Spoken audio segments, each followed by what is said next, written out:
kidding me too. So when you're talking to your buddies, your friends, your family about, I got a hey, I'm question. not feeling so good. I got a question they say about to the you, hey, foundation. no kidding, me too. I got a question about that. How do you spell the two? T-W-O, T-O, or T-O-O? We'll get you there. You go, Really? Go online right now. That's smart. See the Harrison Ford commercial. We're making commercials. And also, no kidding me too. Our board consists of James Cameron, Ang Lee, Robert Downey Jr., Jamie Foxx, Harrison Ford. Just dozens and dozens of people in the community that would lend their support, saying, "No kidding me too." Are those guys mostly suffering from the same thing, or no? No, that's why "No kidding me too" is so. It's vague. It's saying we all are in this together, and we're supporting the idea to ask for help. Acknowledge what's kicking around inside of you. Click Harrison, and get better. 80% of a diagnosis, you get better. What kind of yoga you do? I do Saraswati. I do Bikram. And I take pharmaceuticology, minimalist. Wait, Bikram, you do the fucking... I did 2 sessions of hot yoga. Too hot. I literally... slid off the mat. I couldn't do it. It was too much. It's 90 minutes. It's fucking no reason for it to be 90 minutes. But that's what we're doing now. It should be an hour. You're a little... 20 years ago, we would be talking about our coke dealer, right? Yeah. Now we're doing this because... You do a little pill, too? Yeah. Little action? Yeah. Just to even you out a little bit? Yep, that, and also, I take a little pill for my heart. But nobody says... What the hell's the matter with you? Why is it that mental disease is the only illness you get yelled at for having? You come home, they say, what do you got? Cancer. Oh, you poor bastard. Here's a cake. What do you got? Clinical depression. Honey, we're moving. Yeah. It's crazy. We got to move. They all walk away. Exercise is great, too. Exercise is great. You feel really good after a good workout. It just... evens you out. Yeah, but if you're talking about obesity, you got people selling all this stuff. It's all about the mind. Right. You're either eating yourself to death, or you're screwing yourself to death, or you're stealing, shopping. Jerking. Let me just throw myself. Every person I talk to in this movie, the 6 of us talking about our different brain styles, from clinical depression all the way to schizophrenia and borderline personality disorder. Every one of us were shoplifters, because it's also the high. The high of trying to get away with something, that ability to sneak, You were a shoplifter. I was you steal? Terrible. What'd you like to steal? The watch I just took off of you. He just picked your pocket. It was anything? Clothes. Yeah. Clothes. Clothes made me feel good. How long were you doing this for? Like up until what age would you say? Until I started making money. Really? Yeah. Until I started making money. When did you really feel you hit in the business? The first big thing was that From Here to Eternity miniseries. I was 25. Wow. So at 25, I started making a living as an actor. I've made a living now for 35 years. I got more than I expected. That's the problem. I got more than I deserved, I thought. Huh. Wow. And I'm saying, what is the matter with me? You got everything, Joey. Grow a pair of balls and act like a man. I didn't know it. I thought it was my problem. I thought it was my issue. And when that doctor said, it's not your fault, and he explained the chemistry and how now I understand what my mother had, what her father had, and what my 3 kids, all 3 of my kids have it. Really? My daughter just went off to college for the first time. She was there for no more than 7 hours, had a complete and utter meltdown. Anxiety disorder. They took her out of school. She's seeing our family psychiatrist. Now, just 3 days ago, she came back from a job in Rome. She went to Rome to babysit for Marcia Gay Harden's kids. She wouldn't have been able to do that. She didn't drink. She didn't turn to drinks or drugs in the dorm room like so many kids do. She said, Daddy, Mommy, I need help, because she knows that I live with this mental disease. She knew that her brother lived with it. So she said, oh, boy, it's starting in me now. We thought she, it passed her. We thought she was one of the lucky ones. Jeez, that's a Godzilla gene you got going there. Yeah. Wow. Well, especially in this community. I mean, my new book is called Asylum for a reason. I thought Hollywood was the asylum that was going to embrace me and save me. But no, once you find out, once you get what you want, you feel so self-loathing, you start giving it back. I don't want it anymore. Look at them. Look at all of these stars you talk about every day, because... And everybody says, why would they do that? So self-destructive. No, it's a mental dis-ease, and all you're doing is, left to your own devices, you're screwing up. Well, I don't know how many people actually knew this about you. Yeah, I didn't It really is something. didn't realize. I mean, it didn't end up in any tabloids, or you don't see it in the papers or anything when you're starring in a movie or a TV show. It doesn't come out. Why? Well, people why do you hide think it for there many was... years, and Joey was a great actor. And even we know each other since we're teenagers, and hid it from his friends and family for many, many years.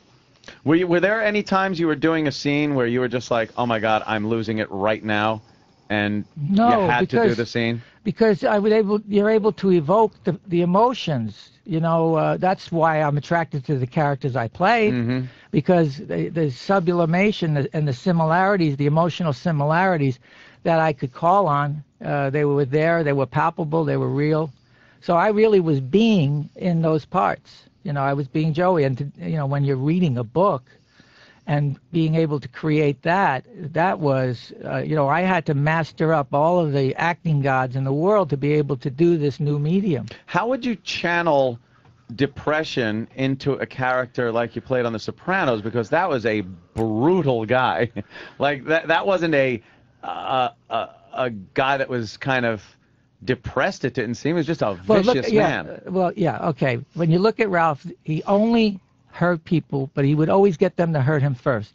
He would drive them to the point where they spit in his eye, they smacked him, they came after him with a bat, giving him permission. The clues were he's weird in bed, he needs to go through pain. He's doing amyl nitrate, and she's got a dildo up his ass. Can only have sex with pain, right? So there is the reason. People aren't born like that. This guy was being molested as a boy. Actually, in that last episode, he talks to the priest and he says, "My parents were scumbags, Father." You become these things because of the secrets inside of you. We were talking about that one scene where you just beat the shit out of the hooker. That's so And then you famous. just come walking in, you shove your elbow in the ice pack and go, and then they start getting on your ass, and you go, first of all, she was a hooah. It's so ruthless. No, he said, hooah. she slipped. Yeah, she slipped. But you just don't even give a shit. You're more concerned that your elbow was hurt. So your hand was hurt. But remember, she said, I say, yeah. Now she. Honey, what are you getting mad Right. at? If it's a boy, we'll name him after me. If it's a girl, we'll name her after you, so she can grow up to be a cocksucking slut, just like a mother. And then the chick spits in his eye. She starts smacking him, and then he actually, if you look at the scene, she catches him, and he goes like, "You hurt me, you fuck." And that's when he went nuts. That's when he loses it. Yeah. Wow. What's the first thing you do? Never when realized that with that character. Shit. an actor like yourself, when you look at a script, like what's the first thing you do to get into it? Like, okay, there's the lines. Like, do you start memorizing, or do you think, who is this person? I can't memorize. Oh, you can't. No, what I do now is I use a earwick in my ear where I have an assistant that's saying the words in my brain. So I get all of the messages, kind of like what you guys use. So they're saying, he went that way, and I said, he went that way. So No way. yeah. That is. Well, what happens other on the actors must TV be- series, the TV series, they say, give the lines, give the exposition to Joey. He can do it. Because all the other actors going, what's my line? Line. And I'm going, yeah, the rain in Spain falls mainly on the plane. Wait, he does that to you while you're shooting? Or no, but to help memorize? Like, because Brando would actually have an assistant. Yeah, just like Brando. That's where I got it from. Wow. Oh, when he was doing Yes. Dr. Moreau, you have an earpiece in there. I've been here. It's no bigger than my little pinky here.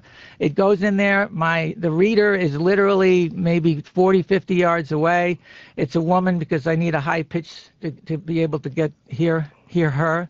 And as she's saying these words, I'm acting, and when actors are talking to me, I'm hearing my words coming, or she'll say, your clue is, your next line is, or, scratch your chin, like for matching. Wow. And they go into coverage. It really works. A lot of guys are doing it now, but it's not for me to say. But how do you Never what if it's a bunch of lines? Like, what if it's like 5 or 6 lines in a row where you have to go like, da-da-da-da-da-da-da? How does she feed them to you and you keep the pace going? Because I can do 2 things at once. I'm dyslexic. There. People who aren't dyslexic can remember their lines and would drive them crazy. You ever repeat somebody talking that is like the second after they say it, you're able to repeat what they say? I assume that's what you can do. Yeah. Yeah, I got words. Well, like right now, my brain is telling me what to say. I can hear these words, and they're coming out of my mouth, right? And there's also a sense of spontaneity this way. because I look at the script and I break it down and I know what my intentions are. But that's one element I don't have to worry about, that I don't have to give any energy to. Jesus. You know, so I can be more free in reading my lines and saying because it's not about the lines, it's about what you want. It's about the intention. Is she giving you any emotion in the voice, or it's just like a flat, like a robot, robot read, and so you know how to emote just from the situation you're in, or as I'm listening to what's happening, right, and I'm responding. God, that's something. That's a real artist. It's like, it's amazing to me because I'm a very moderately mediocre actor. I have very small parts. You're That's the not my great love. Jim Norton. It's not my love though. It's like, but it's very hard to do, man. It's really fucking hard to do. Like, what do you do if the other person isn't? I asked another actor this recently. If they're not giving you back, actually, you asked them. What do you do if they're not giving you anything back to react off of that's natural? The truth is that I've worked with so many great actors. Right. I can't tell you. I don't remember working with a bad actor. Did anybody intimidate you? Just by who they were? Yeah. Who made you nervous? The little Asian kid from Goonies. The little Asian kid from Goonies. Little Goonies action. Let's not forget. At first, it was Tommy Lee Jones. Yeah. Yeah. But I fell in love with him. And again, very, very supportive, great actor. You know who was really great? I did a show with Brian Keith. And I couldn't, and I was trying to memorize my lines, and he knew I was having trouble, and he was a pro, right? So he walked up to me and he said, "Hey, kid, will you help me with my lines?" Because he knew that I needed it. But he didn't say, "You want me to help you?" He said, "Come on, give me a hand. I need your help." That was nice. Yeah, very cool of him. Yeah. Holy shit. He committed suicide. What is going on? See, when you think about it, look at, what do I have in common with Frank Sinatra, Judy Garland, Marilyn Monroe, James Dean, Montgomery Clift, all of these people? More so, I think we are the norm. I think that Sinatra was depressed? Sinatra was an alcoholic for 50 years, and he was. You don't drink for fun. You don't drink alcohol because you like it. You drink it because it works. I like taking an occasional drink. Yes. Yeah, I can't do anything occasionally. No. Yeah. For me, sex became a big one. socially. How about sex? Sex was my biggest. Yeah, it's a rough one. Sex was my biggest. The internet? I almost lost everything. Well, the internet provides everything. Think about it. You can gamble, you can get women, you can get drugs, you can get anything on the internet. It's God. The closest thing to God, Yeah. It really, when you do a Google search for meaty pussy and a bunch of ads come up, you're like, how do you not like the internet? How many phone calls will you make today? How many people will you have to on the phone? I get texts. Yeah. You think, well, we're in touch now. You can buy rat shit anywhere. Work for me. We're selling rat shit. Why do you buy my rat shit? Because you like me, because we have a relationship, because I'll deliver my rat shit on time for a fair price. Right. Right?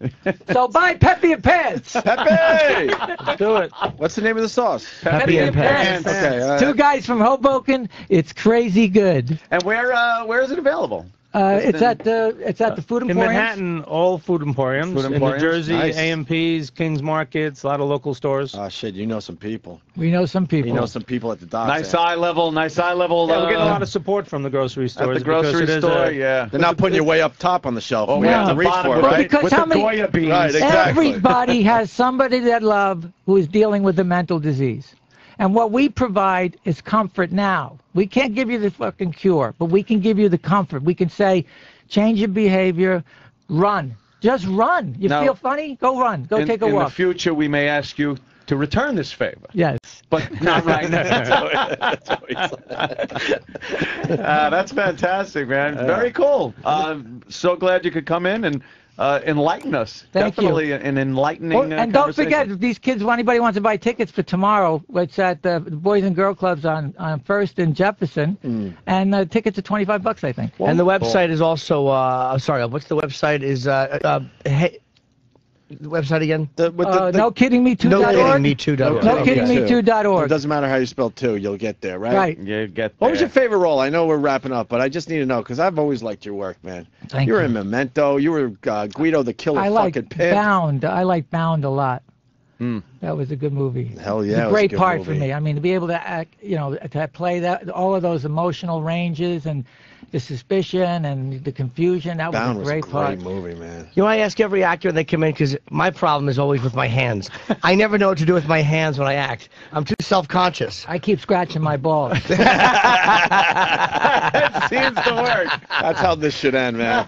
Joey, come back and see us with your next project, whatever that is, okay? Yes. Thanks for having guys. us. And Thank Pepe, you. thank you, man. Thanks for having us.